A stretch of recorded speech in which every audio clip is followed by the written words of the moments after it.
Alright, what is going on, y'all? We are back with another video. Today's video, we are here to talk about which I believe is day 7 of the NBA playoff. Yeah, I'm counting the number of days of the NBA playoff. But let's get right to it. The first game of the night was Atlanta versus the Knicks. This game is really simple. Atlanta was able to hit shots, and once again, the New York Knicks struggled to generate offense.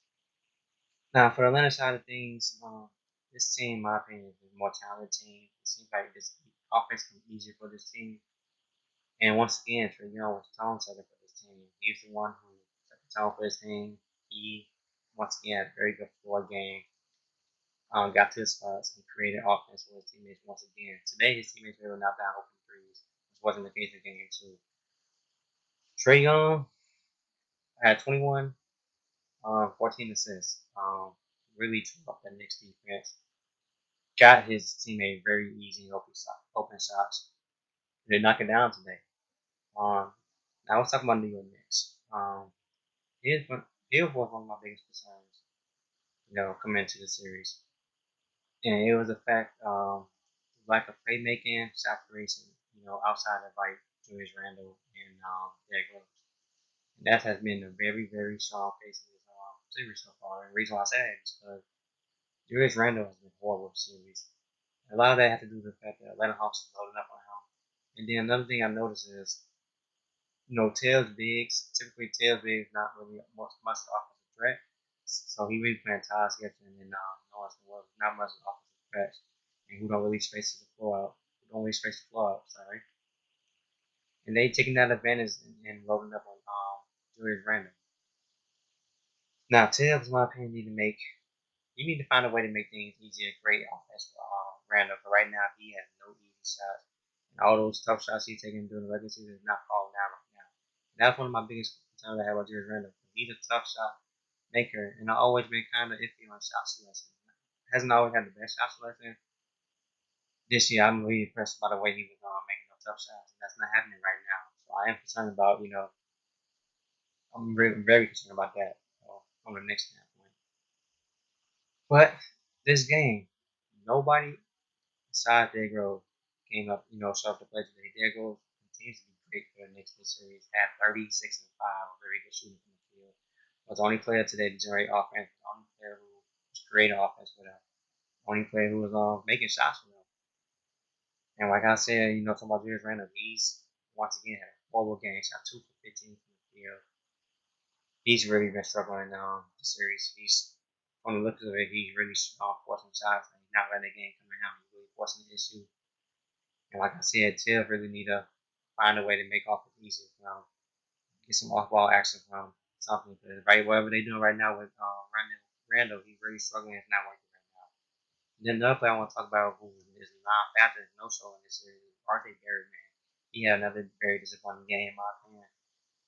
And the Atlanta Hawks are really daring him to shoot threes, and he's not making no threes at all, honestly. He really need to step up. Julius Randle needs to step up. And right now, I really do believe that the Hawks got the momentum right now. Like I said, offense seems to become a lot easier for Atlanta Hawks compared to the Knicks. That's something that, like I said, had concerns with. So we're gonna see what adjustments that the Knicks make. How can the Knicks, generate easier offense? And they got to find a way to get Julius Randle going. RJ Barrett needs to step up. So it's gonna be very interesting to see what happens in the end of the series. And I'm Atlanta Hawks. Trae Young has been the best player in this series. He continued to generate offense for his teammates. He continued to get to his spots. He's playing a wonderful full game. He's controlling the pace of the series, the pace of the games, and the rest of the teammates just need to continue to hit open shots because they get a lot of open opportunities. That's the biggest reason why they lost game 2. They had a lot of open threes. They just didn't knock it down. Compared to game 1 and 3, they had a lot of open shots. They knocked down the shots. And today was another case of that. They knocked down with 50% of their shots. All right, so let's talk about the second game of the night. That was Brooklyn and the Boston Celtics. So I watched the first and fourth quarters of this game. I'm not gonna lie to you guys, I actually thought this game it was looking ugly at the beginning of the game when Brooklyn won 19. It was up 19-4. So I'm like, Well, looks like this game might be over, but I still put it. Boston fought back. I really love it. Let's talk about Jason Tatum. Jason Tatum had 50, another 50 piece, masterpiece, game. Really bounced back from his first two games. Really for the first game, for the second game, he left the game early with an eye injury. Glad to see him back. Love the performance for Jason Tatum. But I love the first quarter energy from Tristan Thompson. He really active on the boards. Really dominated the small Brooklyn front line, which continued, in my opinion, the biggest issue. But Tristan Thompson had a very good game. He had 14, 15 rebounds, 16, 17 points. Very good game for him. Marcus Smart, who, in my opinion, been the most consistent Boston Celtics in this series. Once again, had a very good game. Had 21. Shot very good from the field. Had some very good defense on Kyrie. Some big time plays. Drew some big time charges and clutch time with Kyrie and Harden. So love the NC Marcus Smart. He played winning basketball. Huge impact, especially late in the game. And then Evan Fournier finishing at 16. Shot knocked down open shots. So good game from him. Even though Kemba Walker struggled from his game shooting, I love the energy he gave on defensive in the floor. Love the energy he gave on rebounding. Um, Not completely healthy, as you can see. Still, that knee is bothering him, but love the effort from Kemba Walker, even though he didn't have the offensive. Now let's talk about Brooklyn. I'm not gonna lie to you guys. I thought this series was gonna be a sweep the way the first two games look, especially the way they look in the first quarter. But Brooklyn got out rebounded. It's an issue for me. Kyrie really struggled in this game. At least in the first and fourth quarter I watched. Didn't look like he had it. Couldn't really find his rhythm. This had one of those games. I 6 for 17 from the field. So yeah, he really did struggle from the field. But James Harden, KD combined for 80 points. That was just scary for Brooklyn. Only lost by 6, and Kyrie had an off night. So love the way James Harden played. He looked like he's back. Got his spots. Got to the free throw line, knocking out step back threes, aggressive attacking the basket. Had 41, 10 assists, 7 rebounds. And then KD had 39. KD being KD. But the role players didn't really step up this game. That was a big difference, in my opinion, from what I watched. Brooklyn really just Kyrie, not Kyrie, KD and Harden were really the only one who was getting buckets, and also really limited everybody else. So that was a really gutsy, gutsy performance from Boston. They made the series. I'm surprised they won this game. One thing I do want to point out is Robert Williams went out with another injury. I hope he's okay. That's big on them. Kemba Walker banged up. This Boston team is banged up, and I love the fight for this Boston team. And this series got interesting again. Like I said, I still expect Brooklyn to win this series, and I expect this series to be over. I'll say 5. But love the energy, love the fight for Boston. It's Sunday night. Based off what we heard, they gonna have 13,000 fans. So they gonna have full capacity fans, and the Garden is gonna be rocking. So it's gonna be very interesting. So yeah, let's talk about the third and final game, which in my opinion was the best game of the night, and that was the Clippers versus Dallas. Whew.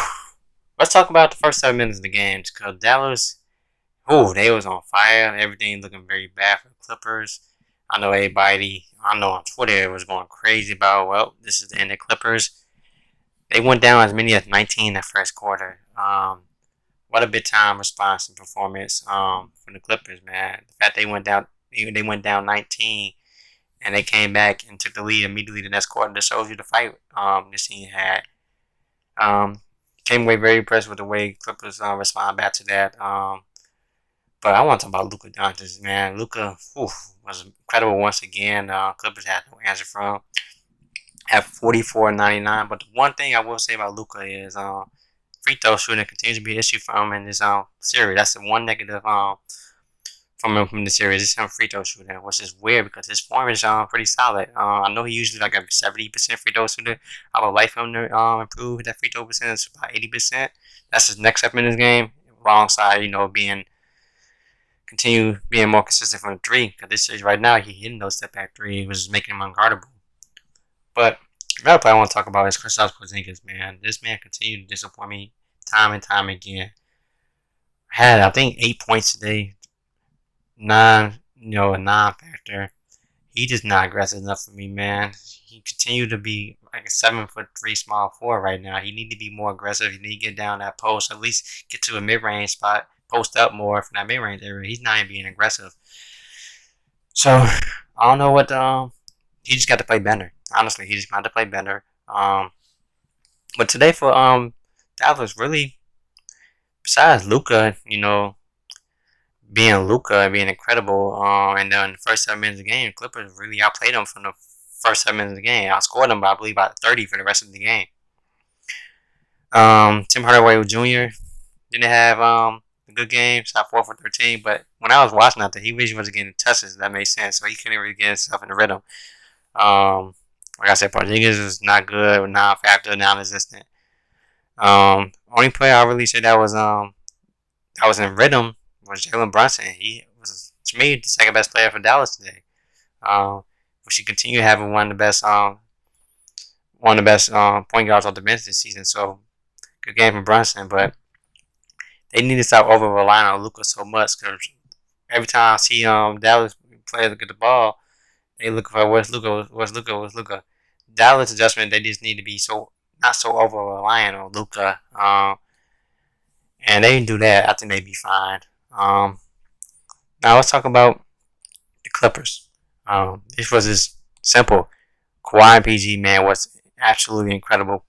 My opinion, one of the best performances I've seen from Kawhi. 13 for 17 from the field, was insanely efficient. Had 36 and 8, got to his spots, was aggressive. Man, incredible. Paul George, you know how much thunder he get. He was incredible today, especially in that first half, getting to his mid-range area, being aggressive, attacking the rim, not settling for the three-point shot, which, tends to frustrates me at times when he tends to settle for three-point shots only. He got to his spots, got to his mid-range area, which I think he's best at. And this was a big-time response for Kawhi and PG, big-time games for when you needed it most. But one player who I thought was very, very good, he has imprint all over the game, was Rajon Rondo, man. Rondo was very, very good playmaking for Clippers. His defense with Luka was underrated in the fourth quarter. He pressed during Luka, made Luka work a lot, and I think he did a very solid job on Luka in that fourth quarter. Luka got 44 points, but in that fourth quarter, you can kind of see him slow down a little bit in that fourth quarter. It was huge. And Rondo just got Kawhi and PG to their spots. He, allowed Kawhi and PG to focus on scoring, got them moving off the ball, not, relying on them to playmaking. Rondo's big game for Rondo. Bounce back game also for Marcus Morris. He knocking out his threes. Had 15, then bounce back game for Reggie Jackson. That's what you don't get for Reggie Jackson. He's a up and down player. Today one is upper game. So a good game for Reggie Jackson. And Terrence Mann, I love Terrence Mann and his the energy he provided for them, how he performed on defense. I think I do believe that he needed to be playing a lot more going forward. And the fact that Pastor Beverly didn't play a lot this series, to me, the rotation today would be the rotation I would be going forward for the remainder of the series. More Terrence Mann minutes, and I was saying this last game. I don't think I said it on my last video, but I think Pastor Beverly do need to get less minutes because he's been getting tortured by Luka Doncic. Has been a mismatch with Luka, and he's not doing anything on the offensive end, and he's not stopping nobody. He's not really useful on the court right now. So I love the adjustments that Ty Lue made. Went really small ball. Between Marcus Morris. At the small ball 5 positions, and they really went on wing heavy this game. Also, Serge Ibaka, don't know if he's gonna be a factor or if he's gonna play the remainder of the series, but he had a back issue, which is a big deal for the Clippers. Definitely gonna be something that I keep an eye out. Going forward. So yeah, Clippers are back in this series. Still game 4 in Dallas. Game 4 is gonna be critical. Man, what a game! What a bounce back for the Clippers.